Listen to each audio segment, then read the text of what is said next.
नारद जी ने कहा तुम्हें क्यों दे? कहा ना ना ना, मेरा ये कार्य है, मैं यहाँ से किसी को बिना लूटे हुए जाता हुआ नहीं देखना चाहता। आपको लूटना पड़ेगा, मैं आपको लूटूंगा। सप्तऋषि ने कहा भैया अच्छा ये बताओ, तुम लूटने का काम तो कर रहे हो, हम तुम्हें सब कुछ दे देंगे, कोई बात नहीं, क्योंकि हमारा तो संसार में करतल भिक्षा तरुतल वासा, हम तो पेड़ के नीचे सोते हैं और हाथों में भिक्षा लेकर के भोजन क्या करते हैं। हमको तो कोई धन संग्रह करना नहीं, हमको बैंक डिपॉजिट तो कुछ करना नहीं, हम तो सन्यासी हैं। लेकिन एक बात बताओ, ये तुम लूट खसोट किसके लिए करते हो? का खबरदार मेरे परिवार के विषय में मेरे से पूछोगे? ना ना ना, बताओ। का घर में मेरी पत्नी है, मेरे बच्चे हैं, मेरे भाई बंधु हैं, मेरे परिवार के लोग हैं, उनका पेट कैसे भरूंगा जब लूट खसोट नहीं करूंगा? तो मैं उनके लिए लूट, यहाँ पर लोगों को लूटा करता हूँ, उनका पेट भरना होता है। घर वालों की शर्म का जो दंड मुझे मिलेगा, उस दंड के साथ में तुम भी उसका भोग करोगे। पत्नी ने कहा मैं क्यों करूं भला? पुत्र ने कहा मैं क्यों करूं भला? भाई ने कहा मैं क्यों करूं भला? जिसका जो कर्म उसका सुख दुख तो उसको भोगना होता है, दूसरे को नहीं भोगना होता है। किस काम का ऊंचा जो महल तू बनाएगा, किस काम का ऊंचा जो महल तू बनाएगा, किस काम का ऊंचा जो महल तू बनाएगा, किस काम का है लाखों का धूप, किस काम का है लाखों का जो तू कमाएगा। फिर क्या बोले? इससे भला तू भजन कर प्राणी, इससे भला तू भजन कर प्राणी, भजन के बिना तू अकेला रहेगा, अरे मन 2 दिन का मेला रहेगा, अरे मन 2 दिन का मेला रहेगा, अरे मन 2 दिन का मेला रहेगा, अरे मन 2 दिन का मेला रहेगा। फिर क्या बोले? रथ हाथियों का झुंड भी किस काम आएगा, रथ हाथियों का झुंड भी किस काम आएगा, जिस हाथियों का झुंड भी किस काम आएगा, लाखों का जो तूने कमाए किस काम आएगा, लाखों का जो तूने कमाए किस काम आएगा। फिर बोले क्या? तेरे सफर में सवारी की खातिर, तेरे सफर में सवारी की खातिर, कांधों में लकड़ी का ढेला रहेगा, कांधों में लकड़ी का ढेला रहेगा, अरे मन 2 दिन का मेला रहेगा, अरे मन 2 दिन का मेला रहेगा, अरे मन 2 दिन का मेला रहेगा, अरे मन 2 दिन का मेला रहेगा, सारा जग का झमेला रहेगा, सारा ये जग का झमेला रहेगा, अरे मन 2 दिन का मेला रहेगा, अरे मन 2 दिन का मेला रहेगा, अरे मन 2 दिन का मेला रहेगा, अरे मन 2 दिन का मेला रहेगा। क्यों संसार में भटक रहे हो? समझाया, ये तो संसार ऐसा ही है। पापम तथैव सर्वम वयम नो फल भागिना लिखते हैं, वाल्मीकि रामायण कह रहे हैं, पापम तथैव तत्सर्वम वयम तू फल भागिना वयम न फल भागिना, हम इसके फल के भागी नहीं है। तुम जो कर्म कर रहे हो उसका कर्म का फल तुमको भोगना पड़ेगा। अच्छा, रोते रोते वापस आ गया। सभी सन्यासियों जिनको पेड़ में बांधा था खोल दिया, खोल करके कहने लगा गुरुवर मैंने आपके चरणों में जो कुछ आपका अपमान किया है उसके लिए मैं क्षमा चाहता हूँ, भगवान मेरी रक्षा करो, मेरी रक्षा करो, मैं कुछ नहीं जान पाता, लेकिन अब के बाद मैं आपकी ही बात को सुनूंगा। पाप कर्म किया है ना, तो जिस मनुष्य ने पाप कर्म किया है वो भगवान का नाम जल्दी भी नहीं ले सकता। सही बात है। भागवत में कथा आई है कि जो फल दिया था आत्मदेव को सन्यासी जी ने उस फल को उन्होंने अपनी पत्नी को दिया। पत्नी पापनी थी, पाप कर्म किया करती थी, और पत्नी ने उस फल को खा नहीं पाया और गाय को खिला दिया। जब तक शरीर में पाप होगा तब तक भगवान नहीं मिलते, इस बात को नोट कर लेना। इसलिए ये पापी हैं, इसको फल देने से क्या मिलेगा? कुछ भी नहीं मिलेगा। उस फल को गाय को खिलाया और गाय के गर्भ से गोकर्ण उत्पन्न हुआ। ये भागवतकार कह रहे हैं। वाल्मीकि रामायण में लिखा हुआ है कि सन्यासियों ने कहा कि सुनो सुनो, तुम पापी हो, और पापी को भगवान के नाम भी बढ़िया नहीं लगेगा। इसको पाप के द्वारा ही भगवान के पास पहुंचाना है। और कैसा पाप होगा? जो पाप बदल करके इसको मुक्ति का मार्ग दिखा देगा। तो कह दिया ऐसा करो, तुम भगवान का चिंतन करो, लेकिन तुम क्या जपोगे? मरा मरा मरा। क्या मंत्र दे दिया? बोलो, उल्टा नाम जपत, उल्टा नाम जपा ना, का मरा मरा मर वाल्मीकि भये ब्रह्म समाना। कवि कहते हैं कि जिन्होंने मरा मरा नाम जपा था और अंत में वही मरा, तो अब आप जपो, बोलो मरा मरा मरा मरा मरा, तो मारा मारा मारा बन गया रामा रामा रामा। क्या बोले? मरा मरा नाम जपा और बैठ गया। तमसा नदी के किनारे पर बैठे में से ऐसे आंखें बंद कर दी और तमसा नदी के किनारे पर बैठ करके राम स्यादयिता भार्या नित्यम प्राण समाहिता। जो राम जी हैं, संसार में जो संपूर्ण जगत के जीवों को अपने में समेट लेते हैं, ऐसा जो राम है, भाव कुभाव अलख आलसहु, भाव कुभाव अलख आलसहु, नाम जपत मंगल दिशि दसहु, नाम जपत मंगल दिशि दसहु, मंगल नाम जपत दिशि दसहु, नाम जपत मंगल दिशि दसहु। नहीं, क्या जप रहा है? मरा मरा मरा मरा, नाम जपत मंगल दिशि दसहु। तुलसीदास भी कह रहे हैं, क्या बोल रहे हैं? कर राम राम कही जय जमुहाई, अति नहीं पाप पुण्य न समुहाई। चाहे तुम कैसे भी बैठे हुए हो, भक्ति मार्ग ज्ञान मार्ग दो मार्ग है। बड़े ध्यान से सुनना, भागवतकार भी इस बात को स्पष्ट कर रहे हैं। भक्ति मार्ग में आपको कोई नहीं बोलेगा भैया तुम सुबह क्यों जप रहे हो, शाम को नाम क्यों जप रहे हो, ऐसे कोई नहीं बोलेगा। चाहे सुबह हो चाहे शाम हो, आप चाहे घर में बैठे हैं, आप चाहे कहीं भी जा रहे हैं, ये रामा रामा रटते रटते, रामा रामा रटते रटते, रामा रामा रटते रटते, रामा रामा रटते रटते, बीते रे उमरिया, बीते रे उमरिया, रामा रामा रटते रटते, रामा रामा रटते रटते, रामा रामा रटते रटते, रामा रामा रटते रटते, बीते रे उमरिया, बीते रे उमरिया, रामा रामा रटते रटते, रामा रामा रटते रटते। बहुत सुंदर भजन शाम को गा लेंगे। राम राम, राम का नाम जपो ना, तो राम राम मरा मरा जप रहा है। का राम राम का कही जय जमुहाई, चाहे किसी भी रूप में हो, हे राम। कुछ लोग तो ना जब जमाई में लेते हैं भगवान राम, चुटकी मारते तो राम, कोई मिलेगा तो राम नहीं। यदि किसी को तुमने राम राम कर दिया तो बुरा भी क्या भैया। रकारो नल बीजस्या ये सर्वे बाढ़वादया। राम माने अग्नि, अग्नि का बीज मंत्र क्या है? रा। जब यहाँ पर कर्मकांड हवन इत्यादि होता है उसमें अग्नि पूजन होता है, तो वहाँ पर रकारो अग्नि बीजस्य, रा का जो स्वरूप है अग्नि, बार बार चला जा रही है। रा माने अग्नि, अग्नि का बीज मंत्र है रकार। अनल बीजस्यात, ये राम में सर्वे बाढ़वा दया।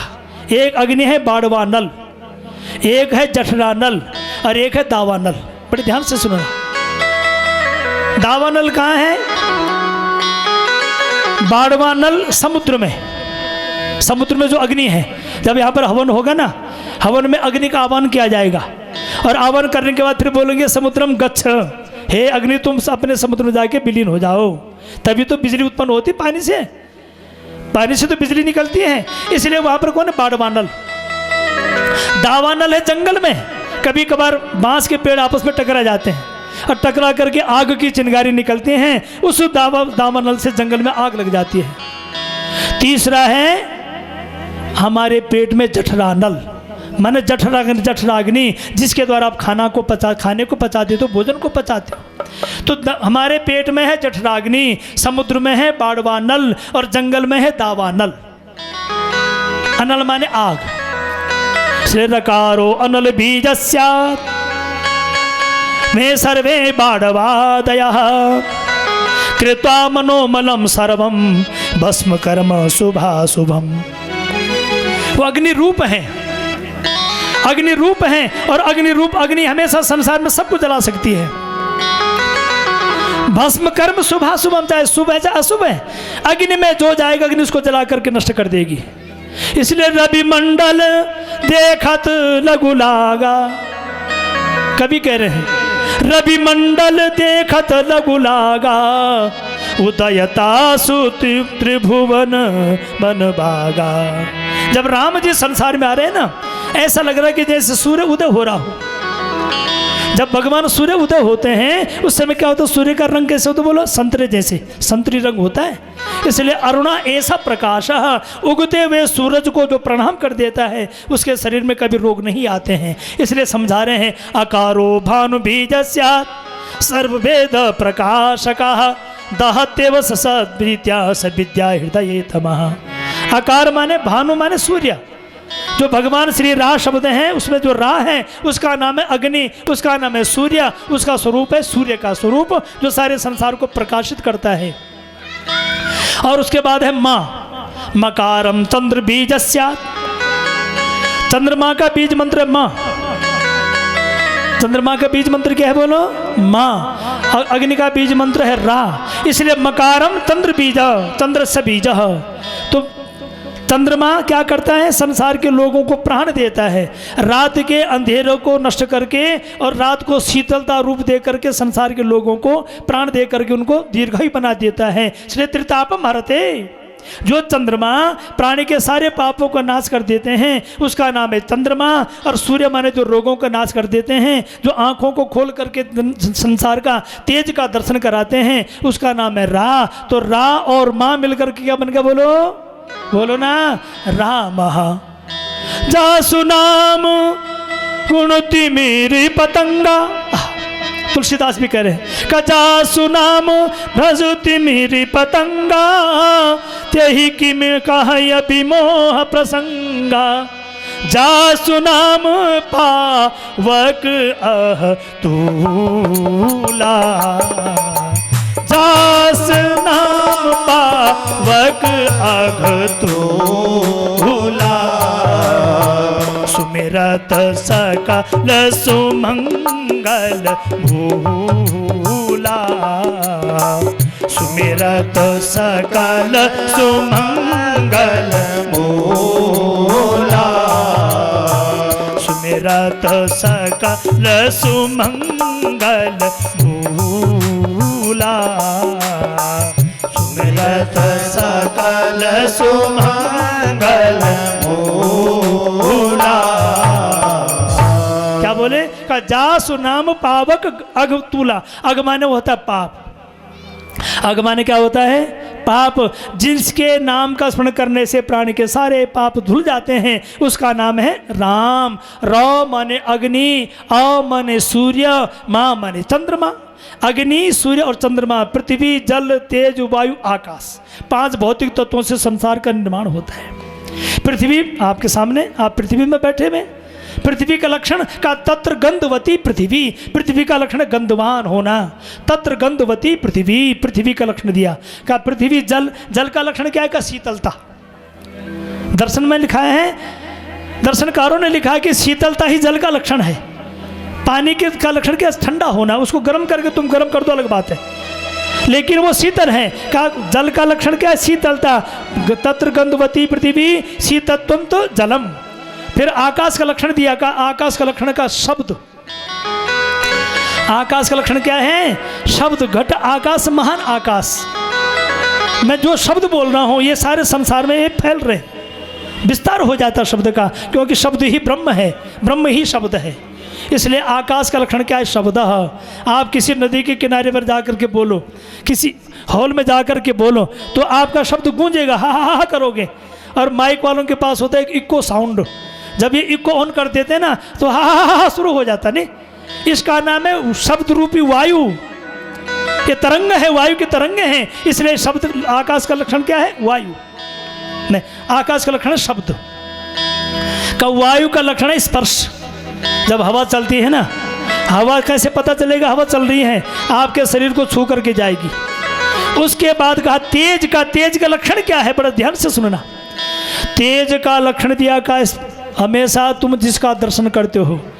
तेज माने होता है दर्शन, तेज माने होता है प्राण, तेज माने होता है अग्नि, तेज माने होता है सूर्य, तेज माने होता है चंद्रमा, तेज माने होता है दिव्यता, और दिव्यता शब्द से बनता है देवता। दिव्य तेज, दिव्य धातु से, दिव्य धातु से बना है दिव्य प्रकाशने। हमारे यहाँ व्याकरण में सूत्र आया है, एक शब्द आया है दिव्य प्रकाशने, माने जिसके द्वारा तुम्हें कुछ दिखाई देता है। प्रकाश माने उजाला, उसका नाम है देवता। उस देवता के दो रूप बनाए, एक देवता का रूप दिया स्त्रीलिंग, एक दिया पुल्लिंग। पुल्लिंग में कह दिया देवता, स्त्रीलिंग में कह दिया देवी। भगवान और भगवती, जो भगवान है उसकी स्त्री भगवती कहलाएगी, दोनों का रूप एक है, वो स्त्रीलिंग है, पुल्लिंग रूप है। एक बात और बताऊं, जिन देवताओं को हम यहाँ पर पूज रहे हैं, इन देवताओं की पूजा अर्चना का थोड़ा आपको विधान बता देते हैं। कल से मेरे पास थोड़ी एक बात आ रही है कि यहाँ पर जो गणेश जी का उत्सव हो रहा है, इसमें मूर्ति का विसर्जन कैसे होगा। बड़े ध्यान से सुनना। पहले दिन भी आपको एक बात मैंने बता दी थी, देवता का प्रसंग है इसलिए समझा रहा हूँ। क्या बोले? देखो देवता भी दो प्रकार से हैं। वैसे तो 33 देवता हैं, मुख्यतः क्या है 33 देवता। 33 देवताओं में क्या है? 12 तो सूर्य हो गए, 11 रुद्र हो गए, 8 वसु हो गए, और उसके साथ में उनके साथ जो सत्व रजतम तमो गुणात्मक जो देवता होते हैं, ब्रह्मा विष्णु महेश, इन सबको मिला करके हुए 33। तो 33 देवताओं को लोगों ने कहते 33 करोड़ देवता, जबकि देवता 33 हैं। कोटि माने प्रकार, चलो करोड़ भी ठीक है, क्योंकि हमारे यहाँ लिखा आदरार्थे बहुवचनम। किसी भी का तुम आदर करना चाहते हो तो बहुवचन में बोला जाएगा। आप बहुत हैं, राजा सागर के 60,000 पुत्र हैं साहब, तो आदरार्थे बहुवचनम। आप आए हैं, आप आया है कोई नहीं बोलेंगे, आप आए हैं, मेरे पिताजी आए हैं, मेरी मैया आई हुई हैं माने बहुवचन, क्योंकि आदर में हमेशा अपने से बड़े का आदर हम बहुतों में किया करते हैं। इसलिए देवता 33 देवता हैं। इन देवताओं में कुछ देवता होते अचलात्मक और कुछ देवता होते चलात्मक। दिग्पाल क्या है? चलात्मक देवता। दिग्पालों के साथ में यहाँ पर सर्वतोपद्र मंडल बना हुआ है, मंडप बना हुआ है, सूर्यादि 9 ग्रह बने हुए हैं, उनके अधिदेवता, उनके प्रत्यक्ष देवता, उनके प्रत्यक्ष जो भी उनके साथ में उनके देवता हैं, उनके दिग्पाल हैं। ये सब क्या हैं? इन देवताओं को हमने यहाँ पर बुलाया हुआ है। इन देवताओं का नाम है चलात्मक देवता। ये चला करते हैं। आज मैं यहाँ पर गणेश जी का नाम ले रहा हूँ, तो दुनिया में न जाने कितनी जगह गणेश जी का नाम ले रहे होंगे लोग। मैं ही थोड़ी हूँ, न जाने कितनी जगह गणेश जी का नाम लिया जा रहा होगा। गणा नाम तो अब पता नहीं करोड़ों पंडित लोग मंत्र पाठ कर रहे होंगे। तो गणेश जी को सब जगह जाना तो है, वहाँ भी जाना, यहाँ भी जाना, वहाँ भी जाना, वहाँ भी जाना। तो ये देवता चलात्मक देवता बन गए। ये चलात्मक देवता, बड़े ध्यान से सुनना इस बात को, यह है चलात्मक देवता। और जो चलात्मक देवता होता है उसको थोड़ी देर अपने घर में बिठाया जाता है, और बिठाने के बाद पूजा करके उसको कहते हैं भाई स्वस्थाने गच्छ, आप अपने स्थान में चले जाओ। कोई देवता समुद्र से आया, कोई देवता आकाश से आया, कोई देवता अपने अपने धामों से दिग्पाल बन करके आए, उन सबका पूजन किया, उनको विसर्जित कर दिया। ये चलात्मक देवता। एक होता अचलात्मक देवता। अचल माने जिसको तुम हिला नहीं सकते, और हमेशा अचलात्मक देवता का स्थान होता मंदिर। बस मंदिर के अलावा अचल प्रतिष्ठा कहीं नहीं होती। चाहे यहाँ पर आपने मंदिर बनाया है, छोटे कुछ दिन के लिए अब गणेश जी की मूर्ति रखी हुई है, ये अचल प्रतिष्ठा नहीं है, ये चल प्रतिष्ठा है। आज आई है कल विसर्जित हो जाएगी, इसमें झगड़ने वाली बात भी क्या है। किसी भी देवता की 8 प्रकार की मूर्तियाँ होती हैं। बड़े ध्यान से सुनना इस बात को। 8 प्रकार की मूर्तियाँ होती हैं। लकड़ी की मूर्ति, कागज़ की मूर्ति, उसके बाद धातु की मूर्ति, पत्थर की मूर्ति और वाणी की मूर्ति। ऐसा वांगमया मूर्ति, भगवान की कथा वाणी रूपी मूर्ति है। वाणी मूर्ति, उसके बाद पत्थर की मूर्ति, मिट्टी की मूर्ति, सब मूर्ति के 8 प्रकार के रूप दिए हैं भागवतकार ने। इन 8 प्रकार की मूर्तियों में अचल मूर्ति केवल 2 ही होती हैं। एक होती है संगमरमर की मूर्ति और दूसरी होती है किसी धातु की मूर्ति, सोने की, चांदी की और अष्ट धातु की। ये अचल प्रतिष्ठा इनकी हो सकती है और इनकी प्रतिष्ठा केवल मंदिर में ही होती है। जो उत्सव के रूप में जो मूर्तियां आती हैं वो कुछ दिन के लिए दर्शनार्थ सामने रख दी जाती हैं। उनका दर्शन किया, उसके बाद उनको जलमग्न कर देते हैं, क्योंकि पृथ्वी जल तेज वायु आकाश, आकाश मिला तेज में, तेज मिला जल में, जल मिला पृथ्वी में और तेज मिला पृथ्वी में और पृथ्वी मिला जल में और जल में जाकर के तेज बन करके, तेज पुंज बन करके देवता रूप अपने स्वरूप में विलीन हो जाते हैं। इसलिए देवताओं को जो पंच भौतिक शरीर हमने पूजा के लिए रखा हुआ है उसमें केवल मंत्रों के द्वारा प्राण संचार किया है और जब तक मंत्र बल रहेगा तब तक उसमें प्राण है। उसके बाद मंत्र बल खत्म होते ही उस मूर्ति का हमको विसर्जन करना पड़ता है। मूर्ति खंडित हो गई तो विसर्जन करना पड़ता है। इसलिए विसर्जनात्मक जो मूर्ति होती है ये वो गोबर की बनती है, ये तो मिट्टी की बनती है। आप शादी में गणेश जी की मूर्ति बनाते हो तो गोबर की बना देते हो, गोबर गणेश बना देते हो। मिट्टी की मूर्ति बना, हरियाणा में जाओ तो मिट्टी का ढेला रख देते हैं।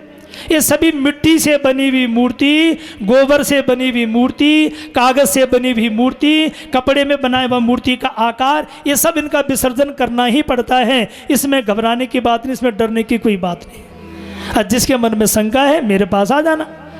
इसलिए मूर्ति विसर्जन एक बात। और दूसरी बात क्या है, जब महाभारत की कथा हो रही थी ना, तो महाभारत की कथा को जब व्यास महाराज लिखना चाहते थे, उन्होंने विचार किया कि मैं लिखूं कैसे, याद भी करूंगा लिखूंगा भी कैसे। तो उन्होंने गणेश जी का आह्वान किया और 10 दिन के लिए गणेश जी उनके सामने आकर के बैठे। भादो महीने की शुक्ल पक्ष की चतुर्थी थी, गणेश जी का आह्वान किया गया और उसके बाद अनंत चतुर्दशी आई। 10 दिन में महाभारत की पूरी कथा गणेश जी ने व्यास जी के कहने पर लिखी और जब कथा पूर्ण हो गई उसके बाद उन गणेश जी को कहा अपने स्थान की ओर चले जाओ।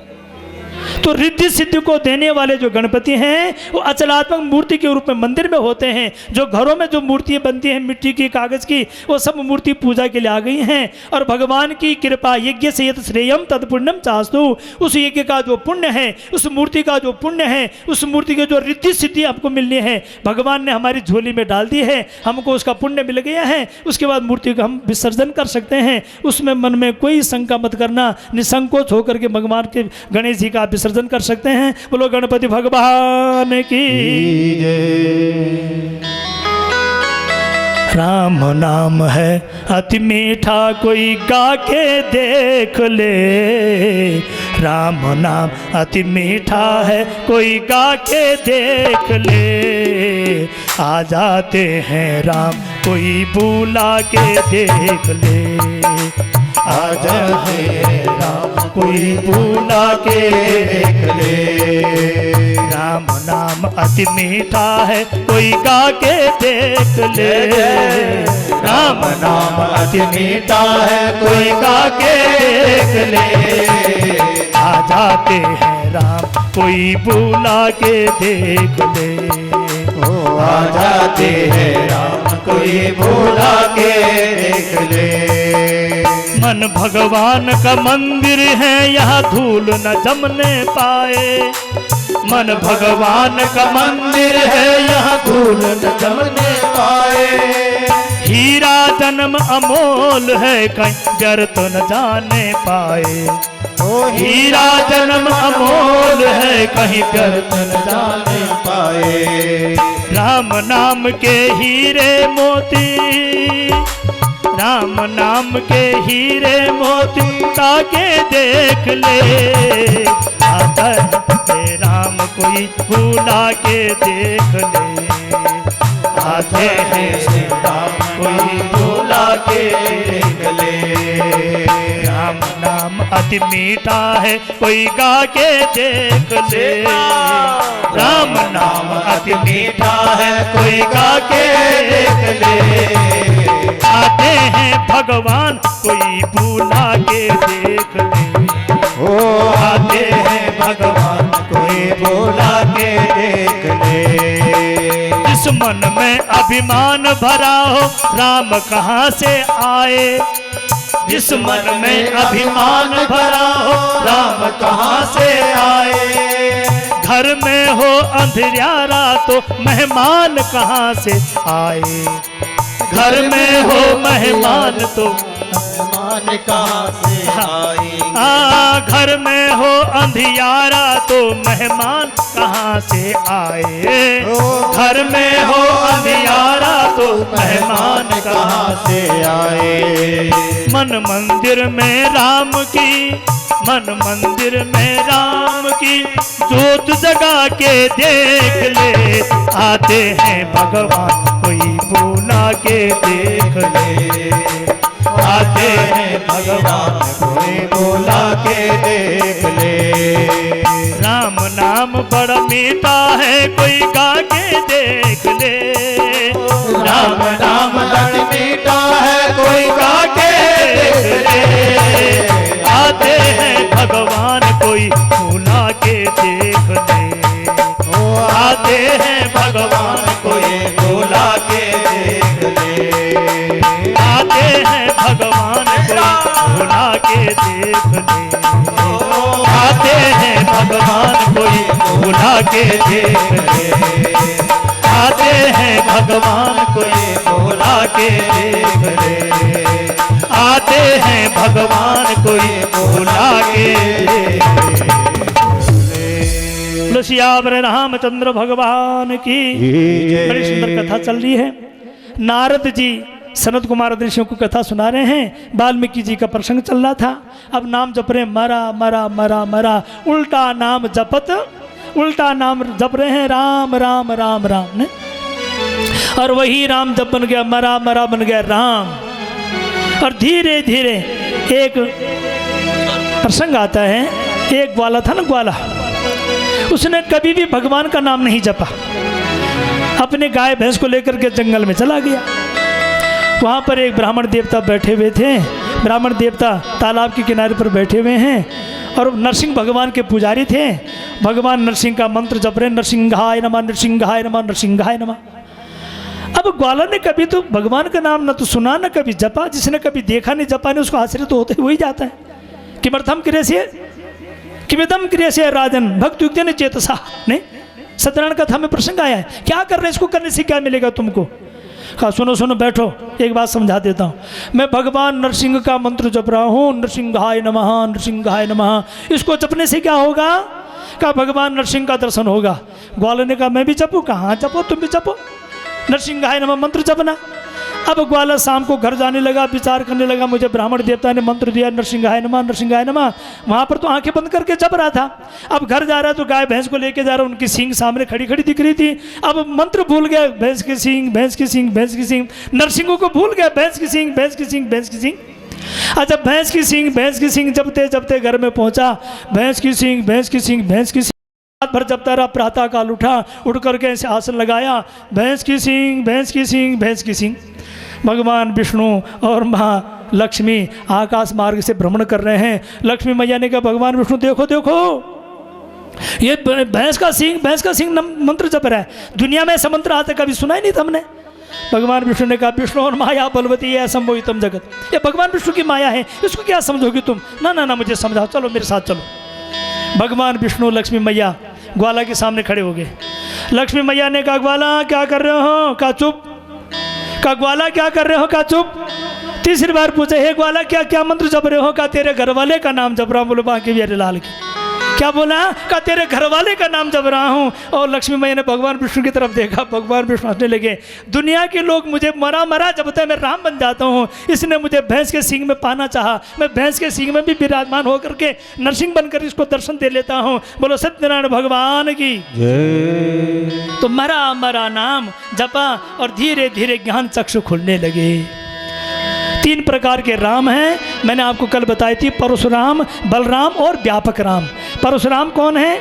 ये भगवान के अवतार हैं, 16 अवतार हैं। बलराम ये भगवान के 20वें अवतार हैं। और जो व्यापक राम हैं ये भगवान के 18वें अवतार माने जाते हैं। और वाल्मीकि रामायण में इनका 7वां अवतार माना गया है। व्यापक राम जो संपूर्ण जगत के स्वामी हैं। एक है अवध अयोध्या के राजा।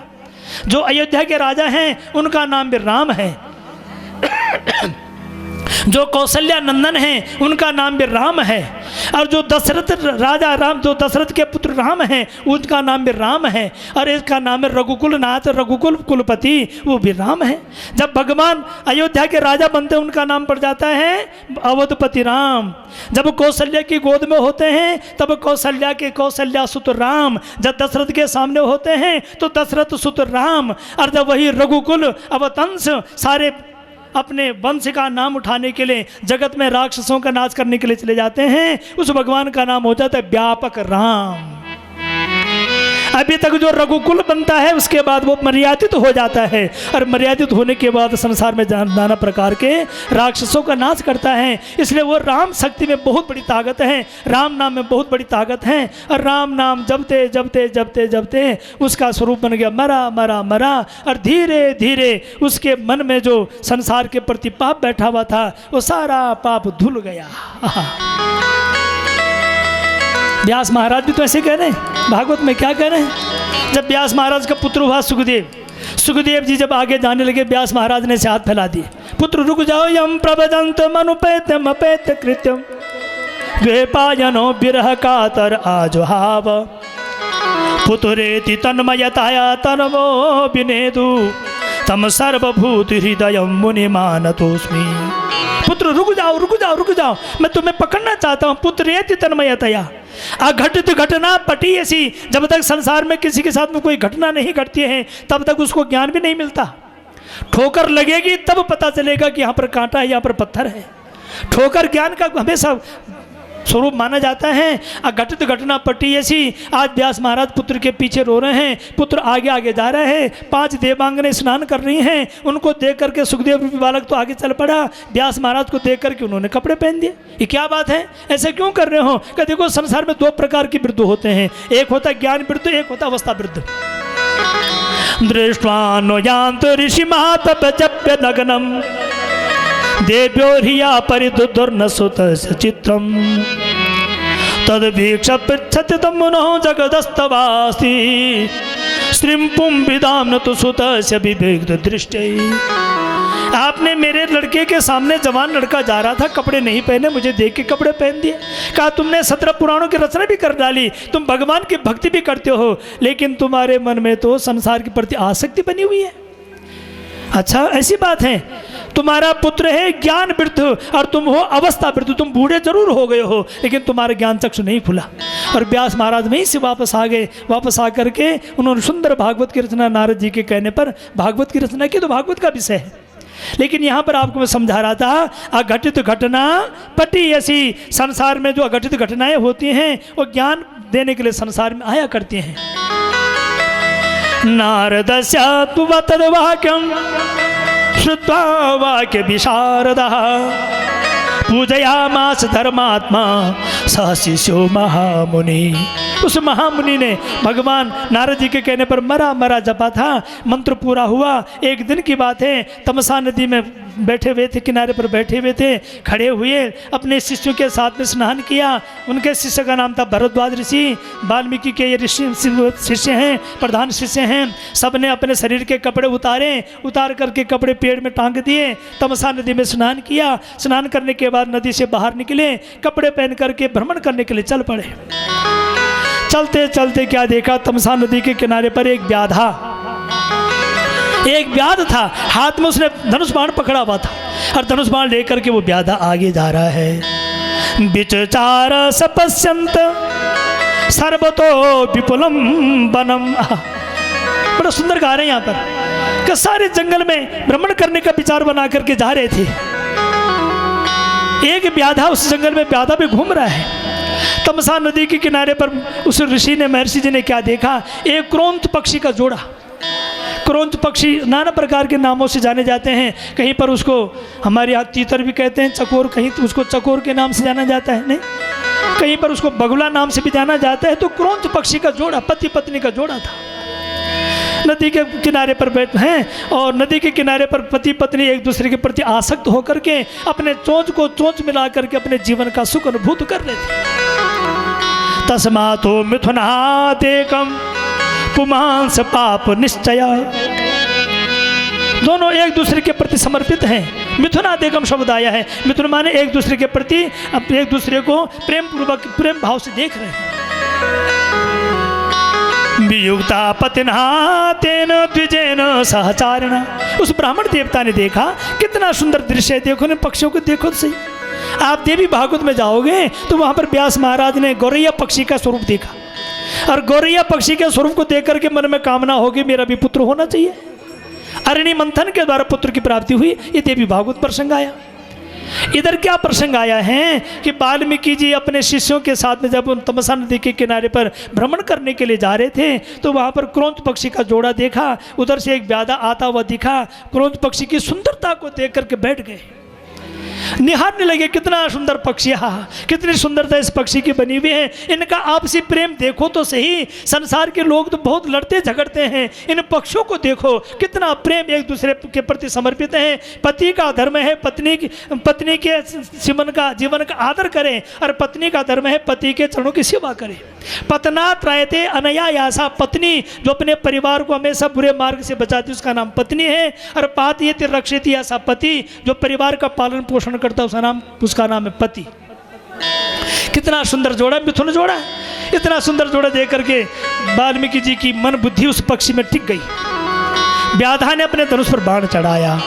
ऋषे धर्मात्मनस्तस्य कारुण्यम समपद्यतः ततः करुण वेदित्वात् अधर्मो यामिति द्विजः। अचानक एक अधर्म हो गया वहां पर, जहाँ पर धर्म चल रहा था, पति पत्नी का जीवन का धर्म था, उनके जीवन का सुख अनुभूत कर रहे थे। अकस्मात व्याधा ने एक बाण छोड़ा, और बाण छोड़ करके क्रोंच पक्षी की जो पत्नी थी उस पत्नी पर बाण लग गया। पंख फड़फड़ाते हुए नीचे गिर गई। मदे कपुतरा जननी जरातुरा। मैं संसार में एक ही ऐसी थी कि जो मैं अपने पंखों को लेकर के आकाश में उड़ा करती थी, अपने सुख की अनुभूति किया करती थी, संसार का दर्शन किया करती थी। आज न जाने किस व्याधा ने, किसी इस दुष्ट ने आज हमारे इस जोड़े के ऊपर बाण मार दिया है। अब दोनों के दोनों पंख फड़फड़ाते करते हुए नीचे गिर गए। महर्षि जी ने देखा कितना सुंदर स्वरूप था इनका, लेकिन आज ये दुष्ट व्याधा ने इन दोनों के ऊपर बाण प्रहार करके इन दोनों को आज जो दुख दिया है, ये दुख ठीक नहीं है। और उस दुख को अपने शरीर का दुख मान करके, इस बात को बड़े ध्यान से सुनना। हम कभी कभार क्या होते हैं कि दूसरे को परेशान देकर हंसने लगते हैं। ठीक हुआ, भला हुआ, इसके साथ ठीक हुआ। अरे भैया आज उसके साथ हो रहा, कल तुम्हारे साथ भी तो हो सकता है। किसी के दुख के ऊपर कभी मत हंसो। यदि दुख के ऊपर हंसोगे तो न जाने वो दुख तुम्हारे ऊपर आ जाएगा, और तुम्हारे ऊपर आ गया तब दुनिया फिर ताली बजाएगी। तो इसलिए कभी भी किसी के दुख की मजाक नहीं उड़ानी चाहिए। उस दुख की अनुभूति, जैसे आपके पांव पर कांटा चुभता है और आपकी मन, आपके हृदय में दर्द उत्पन्न हो जाता है, ऐसे संसार के जीव के ऊपर किसी के ऊपर संकट आया हुआ हो और वहाँ पर आप उसकी उसे परोपकार करने के लिए खड़े हो जाओगे, उस दुख को अपना दुख मानोगे, तो संसार में तुम्हारी जय जयकार हो जाएगी। परोपकाराय पापाय पुण्याय, क्या बोले, परोपकारी संसार का सबसे बड़ा धर्म है। और ऋषि जी की आंखों में आंसू आने लगे। मां निषाद प्रतिष्ठा तम अगमा शाश्वती समः यत् क्रोंच मिथुनादेकम अवधि काम मोहिता। अवधि काम मोहिता मां निषाद प्रतिष्ठा तुम, हे निषाद जाति के व्याधा, तुमने ये ठीक नहीं किया है। आज तुमने इस क्रोंच पक्षी का जो बगुले का जोड़ा था, इसमें तुमने बाण मार करके ठीक नहीं किया। और आंखों में आंसू आने लगे। मां निषाद अगम, आगम निगम वेद के लिए कहा जाता है नहीं। और वहीं से उनका कवित्व तो फूट पड़ा। अघटित घटना पटी ऐसी, क्या बोले, जब मनुष्य अपने हृदय से, कल मैं आपको बात समझा रहा था, हृदयात्मक रसात्मक वृत्ति ही हृदयात्मक वृत्ति कहलाती है। देहात्मक वृत्ति शरीर की होती है, और उसके बाद आवेशात्मक वृत्ति से प्राणी को गुस्सा आ जाता है। लेकिन वही वृत्ति जब उसकी हृदय से जुड़ जाती है, वही अमृतात्म समृत स्वरूप बन करके देहात्म वृत्ति उसके जब हृदय में चली जाती है और हृदय में जाकर के वो रस बन जाती है, और वही रसो वही सहा, वही रस प्राणी का ज्ञान बन जाता है, वही रस प्राणी की भक्ति बन जाती है, और वही रस भगवान के भक्तों के मुंह से कवि का शब्द बन करके उसके मुंह से बाहर आ जाता है।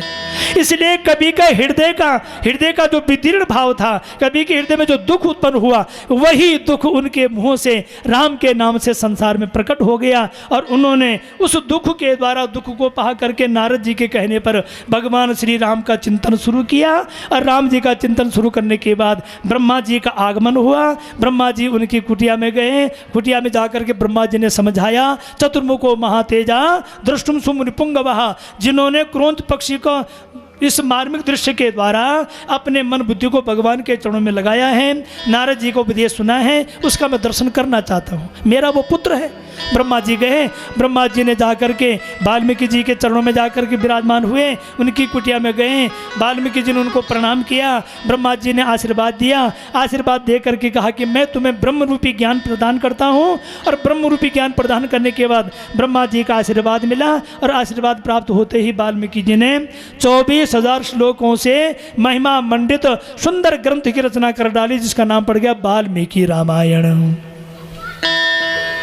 ऐसे वाल्मीकि रामायण की रचना वाल्मीकि महाराज ने की है, नारद जी के कहने पर, ब्रह्मा जी के कहने पर। उसके बाद नारद जी ने कहा, हे सनत कुमार आदि ऋषियों, वाल्मीकि जी ने भगवान श्री राम और सीता जी के चरणों में प्रणाम किया था। रामस्य चरितम कृष्णम कुरुत्वसम ऋषि सत्तमः, हे ऋषि तुम उत्तम कोटि के ऋषि हो, तुम राम जी का चरित्र का गान करो। और रामचरित्र का जो गान हुआ था वो लवकुश के द्वारा उन्होंने राम जी के अयोध्या नगरी में गवाया था। तो यहाँ पर पंडित जी पहले सुंदर आपके सामने राम कथा गाएंगे, उसके बाद तब कथा आगे चलेगी। बोलो शंकर भगवान की। बड़े ध्यान से सुनना, लवकुश गा रहे हैं राम जी के दरबार में। क्या होगा, बहुत सुंदर गा, सम्मान करो सब। हम कथा सुनाते राम सकल गुण राम की, हम कथा सुनाते राम सकल गुण राम की, ये रामायण है पुण्य कथा श्री राम की, ये रामायण है पुण्य कथा श्री राम की। हम कथा सुनाते राम सकल गुण राम की, हम रामायण है पुण्य कथा श्री राम की, ये रामायण है पुण्य कथा श्री राम की।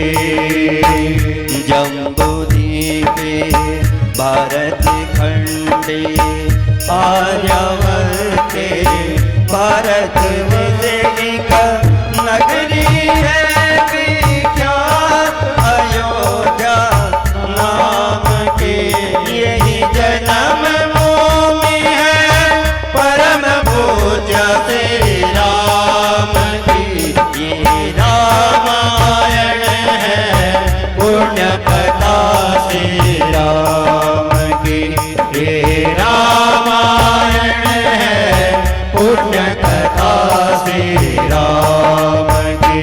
हम कथा सुनाते राम सकल गुण राम की, हम कथा सुनाते राम सकल गुण राम की, ये रामायण है पुण्य कथा श्री राम की, ये रामायण है पुण्य कथा श्री राम की। रघुकुल के राजा धर्मात्मा छत्रपति दशरथ पुण्यात्मा, संतति है तो यज्ञ करवाया, धर्म यज्ञ को शुभ फल पाया, निपधर जन में जार तुम्हारा, रघुकुल दीप जगत आधारा, निपगर जन में जार तुम्हारा, रघुकुल दीप जगत आधारा,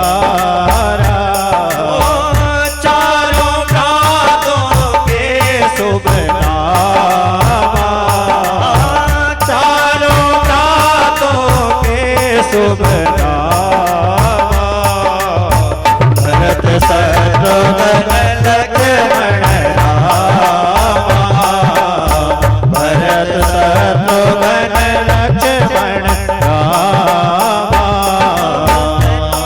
सुनाते राम सकल गुण नाम की हम कथा सुनाते राम सकल गुण नाम की हे रामायण है पूर्ण कथा श्री राम की हे रामायण है पूर्ण कथा श्री राम की रामायण है पूर्ण कथा श्री राम की राम वशिष्ठ ने कुल जाके अल्पकाल व्यास सब माके पूरण हुए जा रघुवर पूरण राम की पूरण हुई शिक्षा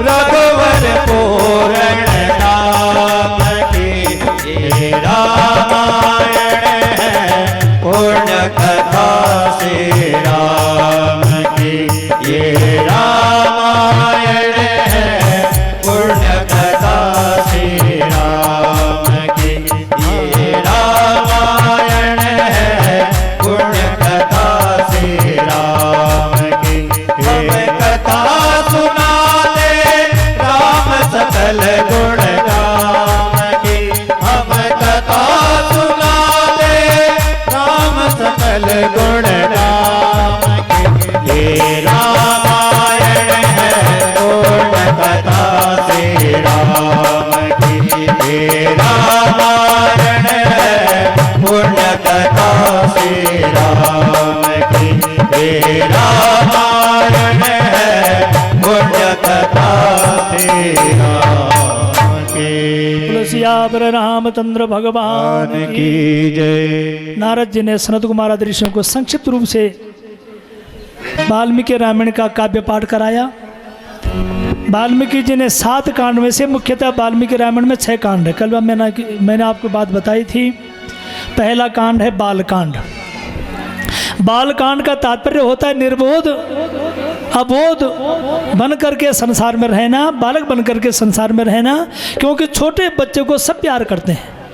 इसलिए भगवान श्री कृष्ण भी भागवत में बालक बन करके संसार में आ रहे हैं और भगवान श्री राम भी बच्चे बन करके संसार में आ रहे हैं।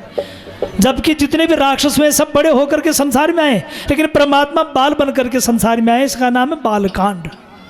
निर्बोध बनो, छोटे छोटे बन करके रहोगे। जितने छोटे बन करके दुनिया में रहोगे, दुनिया वाले तुम्हें प्रेम करेंगे, और जितना अपना अहंकारी बन करके संसार में रहोगे, संसार में तुम्हारा तिरस्कार हो जाएगा। इसलिए बालकांड का निर्माण किया। उसके बाद आया अयोध्या कांड। दूसरा कांड क्या है? अयोध्या कांड। जहाँ राम वहाँ, जहाँ मेरे राम हैं वहाँ काम नहीं हो सकता है, और जहाँ पर काम है वहाँ पर राम नहीं हो सकता है। इसलिए यत्र यत्र रघुनाथ कीर्तनम तत्र तत्र कीर्तन मस्तकांजलिम।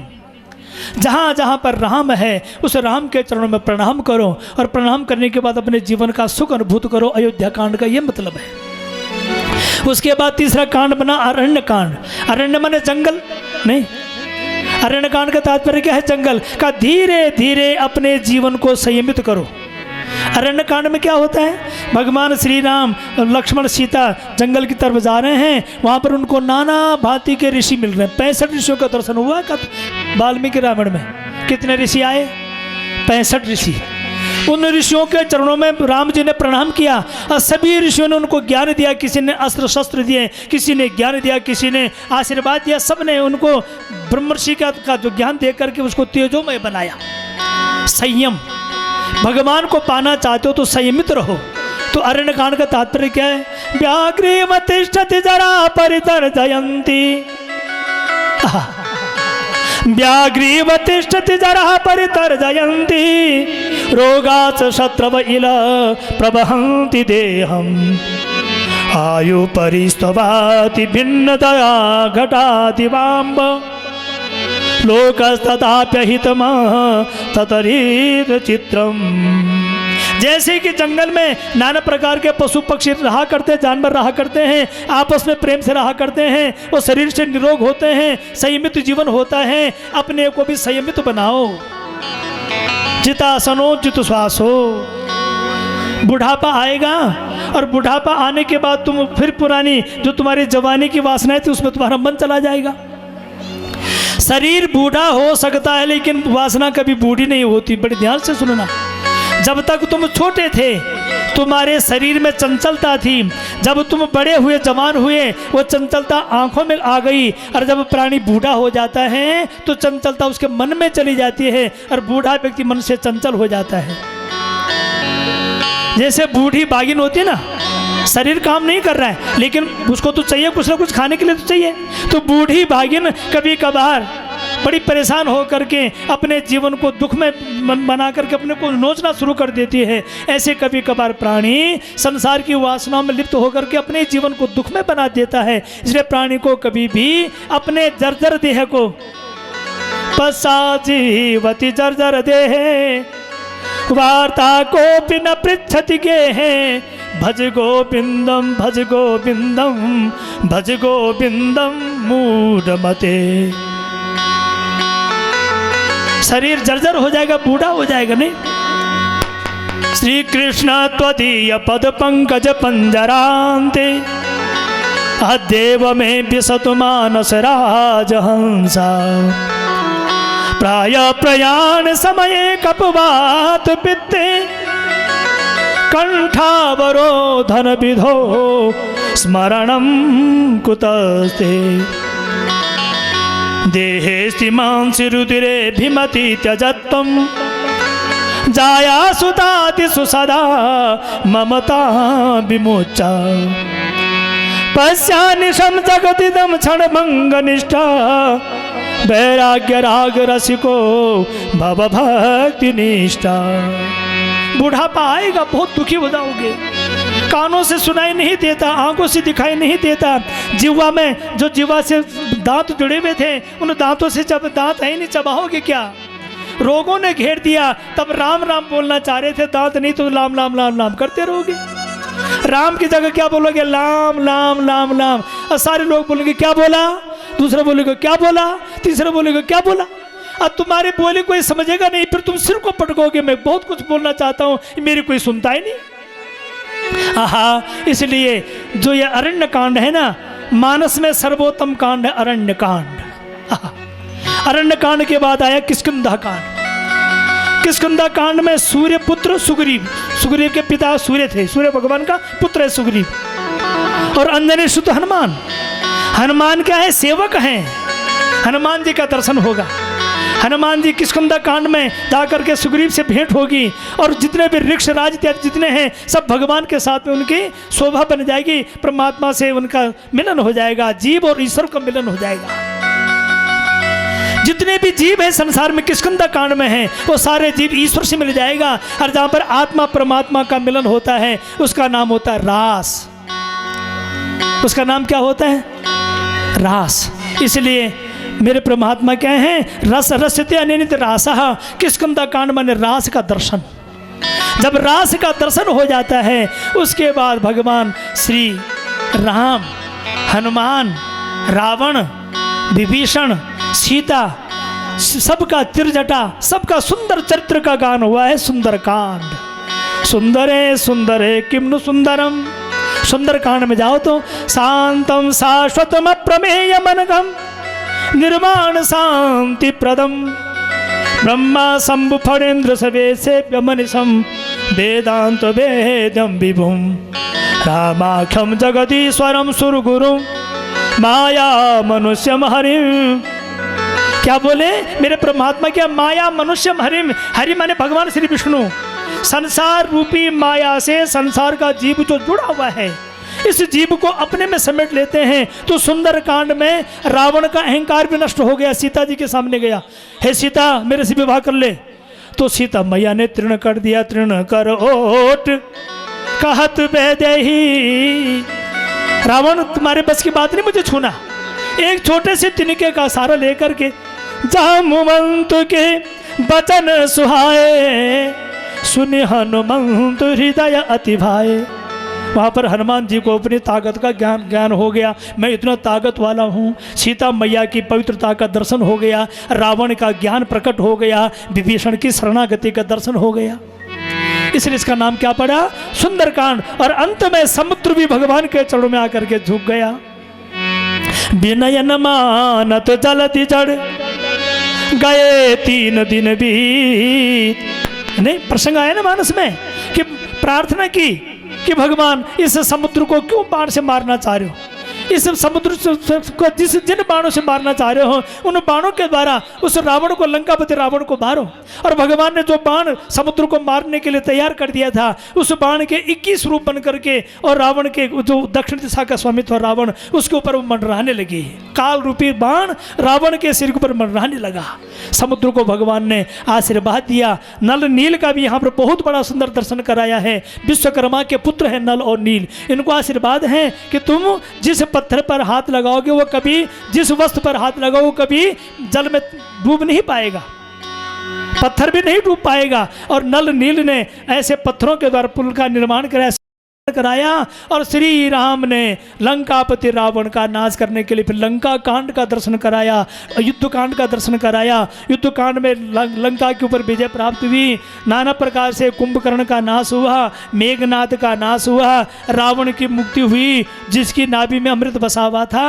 और अंत में मेरे भगवान ने उत्तरकांड, 6 ही कांड थे, लेकिन उत्तरकांड में आपने देखा लवकुश का दर्शन भी किया आपने, तो उत्तरकांड का दर्शन कराया। और उत्तरकांड में भगवान श्री राम ने संपूर्ण जगत को अपने में समेटा और अंत में अपना जो स्वरूप था शेषनाग, भगवान लक्ष्मण जी थे वो शेष बन करके विलीन हो गए। पृथ्वी पुत्री सीता मैया थी, पृथ्वी से उत्पन्न हुई थी, सीता पृथ्वी में समा गई। और राम साक्षात नारायण के रूप थे और वो अद्भुत चतुर्भुज नारायण का रूप लेकर के अपने स्वरूप को में जा करके विलीन हो गए, अंतर ध्यान हो गया। अर्थात परमात्मा ईश्वरम भूत्वा ईश्वरम स्वरूपम, ईश्वर का रूप लेकर के, ईश्वर स्वरूप बन करके संसार में आज भी पूजे जाते हैं। ऐसे 7 कांड युक्त वाल्मीकि रामायण का दर्शन वाल्मीकि महाराज ने कराया। बोलो सियावर रामचंद्र भगवान की जय।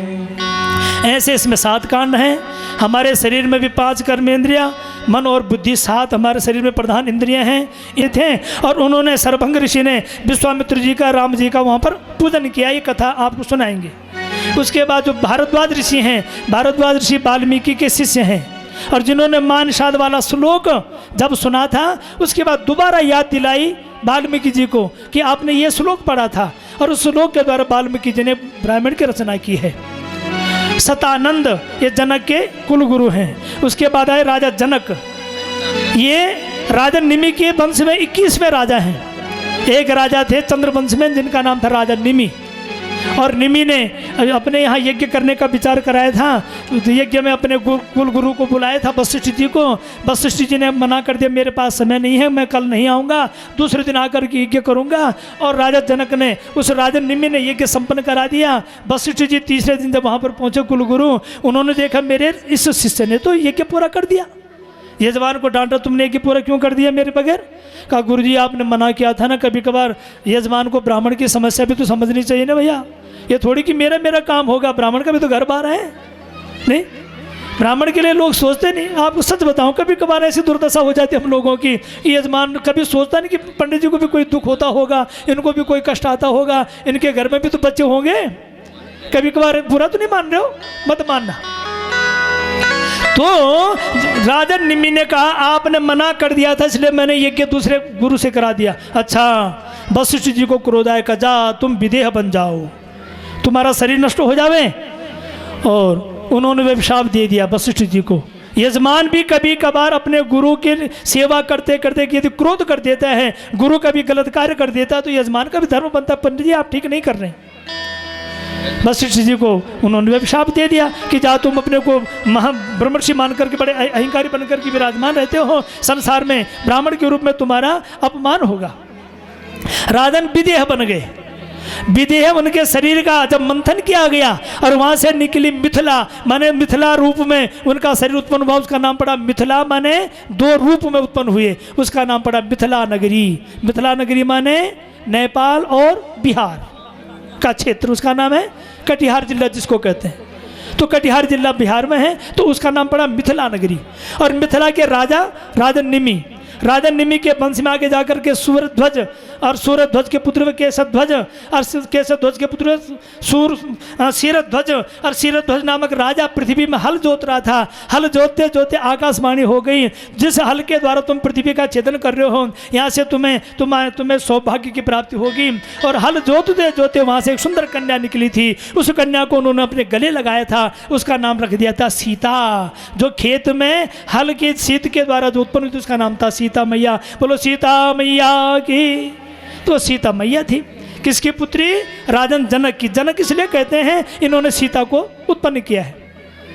उसके बाद राजन जनक, फिर हुए सुमंत्र माने दशरथ के प्रधानमंत्री, उनके 8 मंत्री थे। उसके बाद हुए केकई, जो मंथरा थी, ये मंथरा केकई की दासी थी।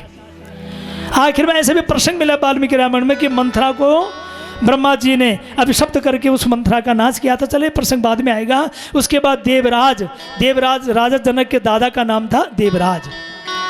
और परशुराम जी के कहने पर इन्होंने भगवान शंकर का जो पिनाक धनुष था, बड़े ध्यान से सुनना, जनक के दादाजी जिनका नाम था केशध्वज, उनको देवराज भी कहते थे। उस देवराज ने भगवान शंकर की उपासना की थी। उपासना के द्वारा परशुराम जी ने भगवान शंकर का एक धनुष था पिनाक, उस पिनाक नामक धनुष को देवराज को दिया कि इसकी सुरक्षा करना। और देवराज ने वो धनुष अपने राजमहल के कोने में रख दिया। 3 पीढ़ियों तक उस धनुष की रक्षा होती रही। तीसरी पीढ़ी आई राजा जनक की, और राजन जनक के दरबार में पिनाक जो धनुष था, उस धनुष को वहाँ पर उन्होंने संकल्प लिया है। तुलसी के रामचरितमानस में तो लिखा कि जो धनुष तोड़ेगा, लेकिन वाल्मीकि रामायण में ऐसा नहीं लिखा है। धनुष राम जी के हाथों से अकस्मात टूट गया। ये प्रसंग आपको मैं कल समझाऊंगा। तो वो पिनाक नामक धनुष की जिसने रक्षा की थी उसका नाम था देवराज, और वो राजा जनक के दादाजी थे। उसके बाद हुए मायावी माने मय दानव की पुत्र, रावण का साला।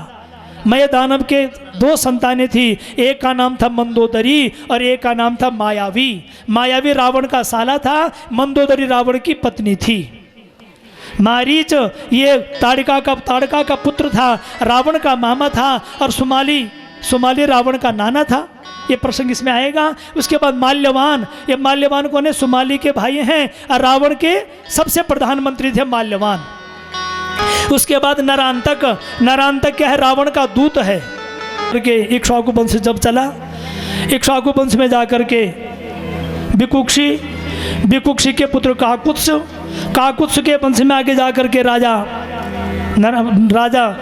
पौरव के पुत्र हुए आगे जाकर के युवनाश्व के पुत्र हुए यौनाश्व के पुत्र हुए मानधाता के पुत्र हुए पुरुकुत्स के वंश में आगे जाकर के अम्बरीश के वंश में जाकर के पुनः राजन सगर की 2 पत्नियां हैं। पहली पत्नी का एक पुत्र था जिसका नाम था असमंजस, और दूसरी पत्नी के 60,000 पुत्र थे। राजन गरेण सहितम सगरहा, जो गर्ग बने जहर के साथ में उत्पन्न हुआ था, उसका नाम था सगर का जो पुत्र अंशुमान, असमंजस के पुत्र अंशुमान। राजन सगर के जो 60,000 पुत्र थे, उन 60,000 पुत्रों को कपिल भगवान के आश्रम में जाकर के उनको नष्ट कर दिया गया। उनका उद्धार करने के लिए कल ये फिर कथा आएगी, जब विश्वामित्र राम जी को वंश की कथा समझाएंगे। तो कल मैं गंगा जी का दर्शन आपको कराऊंगा। उसके बाद विश्वामित्र जी के वंश की कथाएं आती हैं, और कौशल्या, केकई, सुमित्रा, ये राजन दशरथ की का 3 पत्नियां हैं। तो मैं दशरथ के वंश में आपको समझा रहा था। असमंजस का अंशुमान का पुत्र दीर्घबाहु का पुत्र खटवांग,